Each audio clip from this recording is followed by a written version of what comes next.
स्वागत है आप सभी का एक बार फिर से हमारे इस यूट्यूब चैनल लेट्स स्टडी पे, जहाँ पे आज के इस वीडियो में हम अपने जो जर्मनी की स्टोरी थी उसको एक स्टेप और आगे बढ़ाते हैं और समझने की कोशिश करते हैं कि फर्स्ट वर्ल्ड वॉर के बाद क्या कुछ चीज़ें बदली। उनमें जब भी वर्ल्ड वॉर होगा तो आपको एक चीज़ तो फॉर श्योर समझ में आनी चाहिए कि वॉर के बाद डिस्ट्रक्शन का मंजर ही होगा, और वो डिस्ट्रक्शन कितना भयानक हो सकता है, कितना हज़ार्डस हो सकता है, वो हमें यहाँ पे देखने को मिलेगा। इस वर्ल्ड वॉर के बाद जो कि 4 साल तक ये वॉर चला, 1914 से 1918 के बीच, इस वर्ल्ड वॉर के बीच कई सारी चीज़ें बदली।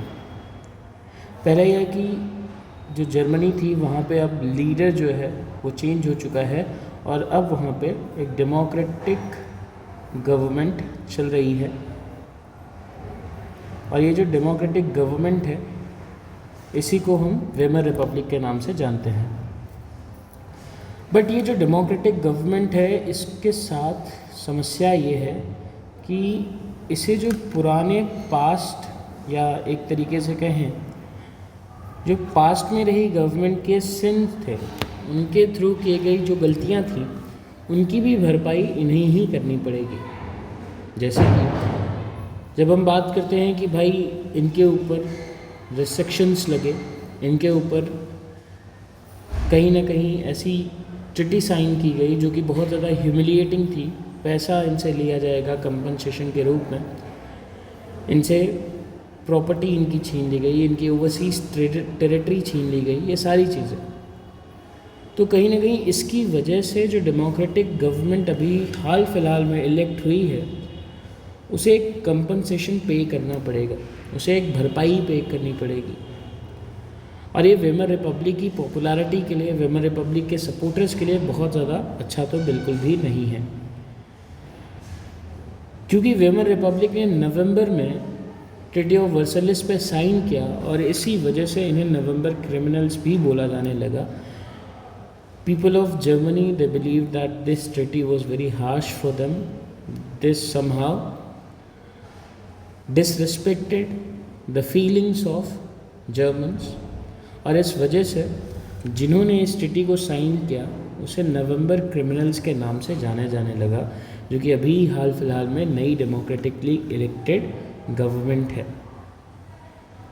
इसके बाद 1930s तक ये सारी प्रॉब्लम्स चलती रहती है, जहाँ पे इन्हें वो रेजिस्टेंस फेस करना पड़ता है लोगों से। फर्स्ट वर्ल्ड वॉर ना सिर्फ कहीं ना कहीं पॉलिटिक्स पे बल्कि इसकी वजह से कई सारे अलग अलग प्रोपेगेंडास भी चलाए गए। आप समझिए कि फर्स्ट वर्ल्ड वॉर में पहले सोल्जर्स की जो इम्पोर्टेंस थी उससे पहले और उसके बाद वो थोड़ी सी चेंज होती हुई दिखी। किसी भी देश में फर्स्ट वर्ल्ड वॉर के बाद सोल्जर्स की जो अहमियत है वो ज़्यादा बढ़ेगी। लोगों को ये इन्फ्लुएंस किया जाएगा कि वो अब सोल्जर बने, एक रिस्पेक्टफुल लाइफ जिएं और कहीं ना कहीं वो एक देश के लिए जो प्रेम है वो सोल्जर बन के अपना प्रेम दिखा सकते हैं। वहाँ पे ट्रेंचेस की लाइफ को ग्लोरीफाई किया गया। इसका मतलब क्या होता है? ट्रेंचेस बचा वो होता है जब मान लीजिए कि 2 सोल्जर्स आमने सामने हैं और यहाँ पे एक सोल्जर कोई किसी एक गड्ढे में या फिर किसी एक वॉल के पीछे छिप के एनिमीज़ पे हमला करता है। अब मान लीजिए कि इस एनिमी ने, जो कि ए है, इन्होंने बी के इस ट्रेंच में लगभग 2 से 3 लोगों को मार दिया है और अब ये अकेले बचे हैं। ज़रा समझिए इस सिचुएशन में इस बी में जो बचे हुए सोल्जर हैं उनके ऊपर क्या बीत रही होगी। हो सकता है कि कई कई दिनों तक इनके जो साथ में रहने वाले लोग थे उनकी डेड बॉडी इनके साथ रहे, उनकी डेड बॉडीज़ को चूहे, इंसेक्ट्स, ये सारी चीज़ें खा रही होंगी, उनसे बदबू भी आएगी और जैसे ही ये ऊपर उठेंगे इनको भी मार दिया जाएगा और इस डर से ये ऊपर भी नहीं उठेंगे। तो इस तरीके की लाइफ को पब्लिकली ग्लोरीफाई किया गया कि आप ट्रेंचेस में हो, आपको तो बहुत बढ़िया है, आप एक ज़बरदस्त लाइफ जी रहे हो, जबकि एक्चुअली में वो हालत बहुत ज़्यादा मिजरेबल थी उन सोल्जर्स के लिए। डेमोक्रेसी अभी भी एक बहुत फ्रजाइल आइडिया था, एक बहुत कमज़ोर आइडिया था जर्मनी के लिए, और ख़ासकर तब जब वहाँ पे यूरोप में फर्स्ट वर्ल्ड वॉर के बाद की सिचुएशन बनी रही। अब रही बात पॉलिटिकल रेडिकलिज्म और इकोनॉमिक क्राइसिस की, तो जर्मनी में हमने ये देखा कि वेमर रिपब्लिक तो आ चुकी है, बट उस वेमर रिपब्लिक से बहुत बड़े नंबर्स में लोग अगेंस्ट में हैं, उसके खुश तो नहीं हैं। और इसी टाइम फ्रेम में आपको ये भी देखने को मिलता है कि जो बोल्शेविक्स हैं उन्होंने साल भर पहले ही रशिया में एक पॉपुलर सीजर किया है ऑफ पावर, जिसकी वजह से लोग उससे इन्फ्लुएंस होते हैं। और ऐसा ही एक इन्फ्लुएंस देखने को मिलता है जर्मनी में, जहाँ पे सेलर्स, वर्कर्स, इन सभी लोगों ने मिलके, जैसा कि रशिया में हुआ था, इन्होंने अपना एक ग्रुप बनाया जिसे स्पार्टसिस्ट लीग बोला जाता है। और यहाँ पे इस फोटोग्राफ में आप उनकी एक हो रही मीटिंग को भी देख सकते हैं, और इसमें नंबर ऑफ़ पीपल भी देख सकते हैं कि कितनी बड़ी संख्या में लोग वहाँ पे इकट्ठा हो रहे हैं। और ये बर्लिन का हाल है, जो कि कैपिटल रहेगी जर्मनी की। फिर जो पॉलिटिकल एटमॉस्फेयर था बर्लिन का, वो बहुत ज़्यादा इस तरफ हो जाएगा कि सोवियत स्टाइल गवर्नेंस लानी चाहिए। हालांकि इसे अपोज करेंगे वेमर रिपब्लिक के लोग, जहाँ पे सोशलिस्ट, डेमोक्रेट्स और कैथलिक्स हैं।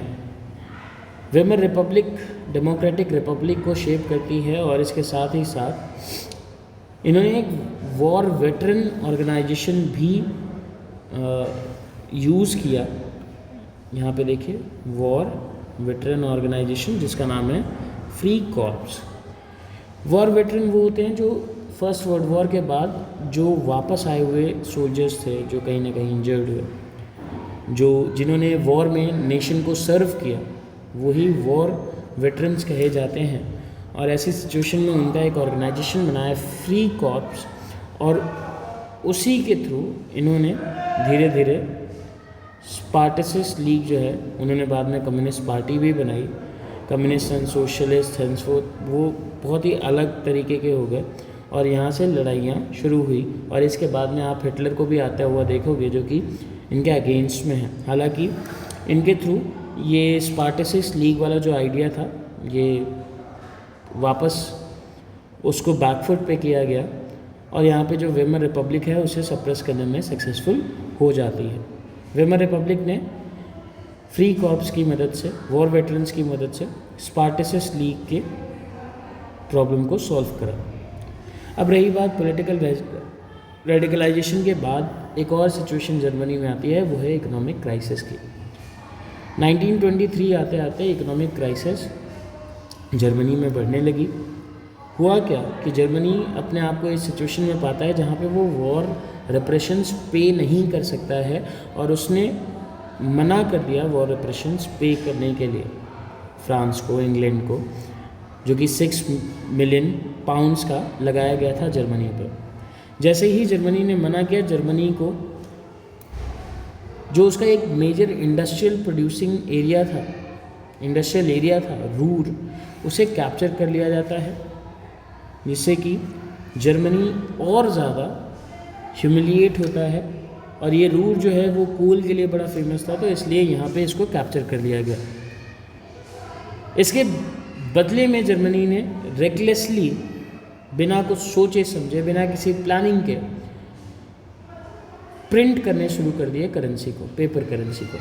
अब आप सभी के मन में कभी ना कभी ये ख्याल आता होगा कि जब हमारी ही सरकार नोट छापती है तो वो इतने नोट क्यों नहीं छाप देती कि वो गरीबों के काम आए और कहीं ना कहीं हमारे देश से गरीबी ख़त्म हो जाए। तो एक्चुअली में ऐसा क्यों नहीं होता है? क्योंकि जितना भी नोट हम छाप रहे होते हैं, प्रिंट कर रहे होते हैं, उतने लगभग अमाउंट का हमारे पास गोल्ड रिजर्व होना चाहिए, ताकि इन एनी केस अगर हमारी बैंकिंग फैसिलिटी या कुछ भी ऐसा होता है जहाँ पे वो नोट या करेंसी किसी भी इंसान के पास है, तो उतने वर्थ का हम उसे वापस वर्थ लौटा पाएँ। ऐसा ही हर जगह पे होता है, जिसकी वजह से इन्फ्लेशन कम या ज़्यादा होती रहती है। तो यहाँ पे आपको क्या देखने को मिला कि जर्मनी ने रेकलेसली बिना सोचे समझे पेपर करेंसी को प्रिंट करना शुरू कर दिया। अब जर्मनी की जो करेंसी थी उसको बोला जाता है मार्क, वो धीरे धीरे उसकी वैल्यू गिरने लगेगी, ऑब्वियस सी बात है। मार्केट में जो भी चीज़ ज़्यादा होगी उसकी वैल्यू कम हो जाएगी। सब्जियां ज़्यादा हैं तो उनकी वैल्यू कम है, गोल्ड कम है तो उसकी वैल्यू ज़्यादा है। यूएस डॉलर के मुकाबले अगर हम बात करें और कंपैरिजन करें इसका, तो ये एक टाइम पे 24,000 मार्क, फिर 3053 मार्क्स, इसके अलावा 3,53,000 मार्क्स, फिर 46,21,000 मार्क्स, और ऐसे करके इसकी वैल्यू बहुत ज़्यादा बढ़ती चली गई। और एक टाइम आया कि $1 की कीमत ट्रिलियंस ऑफ मार्क पहुंच चुकी थी, जिसकी वजह से कुछ इस तरीके से लोगों को वहाँ पे बैग में भर के करेंसी या नोट्स ले जानी पड़ती थी ताकि वो कुछ सामान खरीद पाएँ। ये इतनी भयानक सिचुएशन थी, इतनी भयानक सिचुएशन जिसको हम लोग हाइपर इन्फ्लेशन के नाम से जानते हैं, जहाँ पे हर सामान की कीमत बहुत ज़्यादा हो जाए और हम सामान खरीदने के लिए बहुत बड़े अमाउंट में पैसे पे करें। यहाँ पे हम आज के टाइम पे क्या करते हैं, हम जेब में पैसा ले जाते हैं और झोले में सब्ज़ी लाते हैं। वहाँ पे हम गाड़ियों पे लाद के पैसा ले जाएं और झोले में या जेब में सब्ज़ी लाएं, वैसी सिचुएशन बन चुकी थी। अब अमेरिकन्स ने इस सिचुएशन से जर्मनी को निकालने के लिए एक डॉस प्लान इंट्रोड्यूस किया। अब आप ये सोचोगे कि अमेरिका इस प्लान में, इस सारी प्रॉब्लम में क्यों घुस रहा है। एक्चुअली जो वॉर लड़ा गया था फ्रांस, इंग्लैंड, सभी कंट्रीज़ के थ्रू, उन्होंने पैसे उधार लिए थे, लोन लिए थे अमेरिका से, और जैसे ही वॉर रिप्रेशंस मिलना बंद हुआ, उन्होंने भी पैसा वापस लौटाने में अमेरिका को डिले करने लगा। अमेरिका को एक तरफ तो फ्रांस और इंग्लैंड से पैसा नहीं मिल रहा था, तो वहाँ पे प्रॉब्लम। दूसरा, जर्मनी की कंडीशन ख़राब थी, तो इसकी वजह से पूरे इंटरनेशनल मार्केट पे मंदी का एक डर था, तो वो एक डर रहा।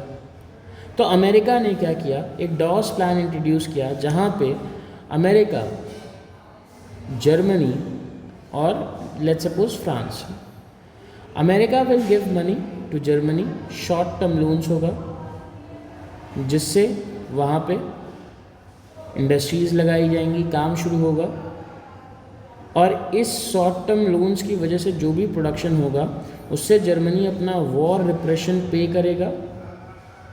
किसको? फ्रांस जैसी कंट्रीज़ को, जो अलाइड पावर है, और फ्रांस वही पैसा किसको दे देगा as a interest on loan America को। अब ज़रा सोचिए, अमेरिका ने ना सिर्फ फ्रांस से फंसा हुआ पैसा निकाला, बल्कि एक नया क्लाइंट भी ढूंढ लिया जिससे वो लोन दे रहा है और आने वाले समय में वो अच्छा पैसा कमाएगा।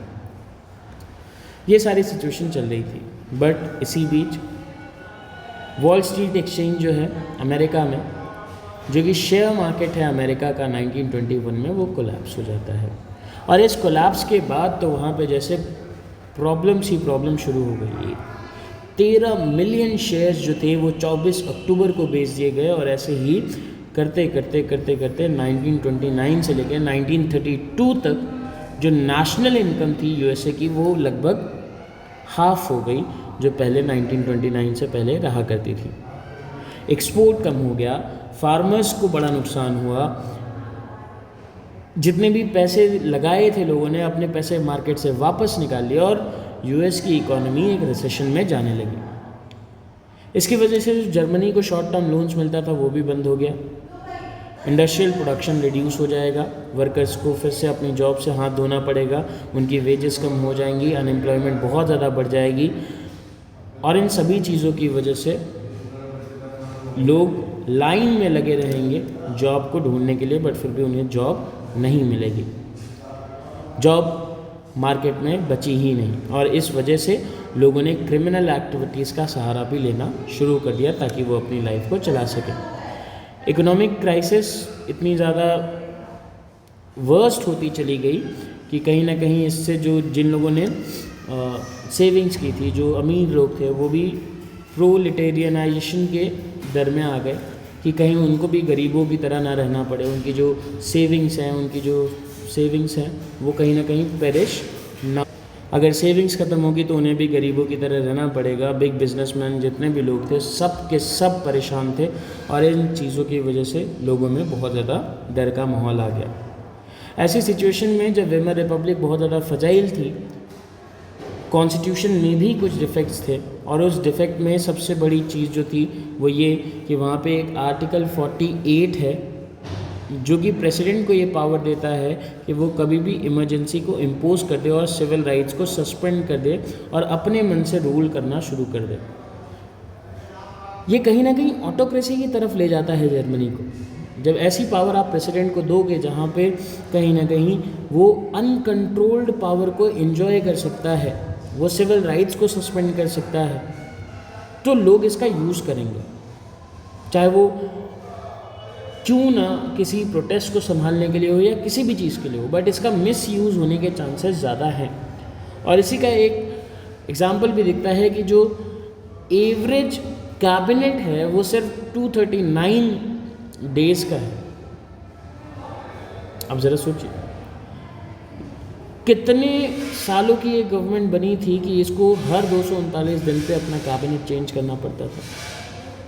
आर्टिकल 48 का एक लिबरल यूज़ होने लग गया और इन सभी चीज़ों की वजह से भी, इन सभी के यूजेस के बाद भी क्राइसिस को मैनेज नहीं कर पाए ये लोग और फिर ऐसी सिचुएशन में यहाँ पे एंटर करते हैं हमारे हिटलर। अब नेक्स्ट वीडियो में हम समझ कि कैसे हिटलर ने जर्मनी को भरोसा दिलाया कि वो सारी प्रॉब्लम जो जर्मनी फेस कर रहा है उसे सिर्फ और सिर्फ हिटलर दूर कर सकता है और हिटलर मात्र ही उसे दूर कर सकता है। तो चलिए समझते हैं नेक्स्ट वीडियो में। तब तक के लिए take care, stay safe, bye bye.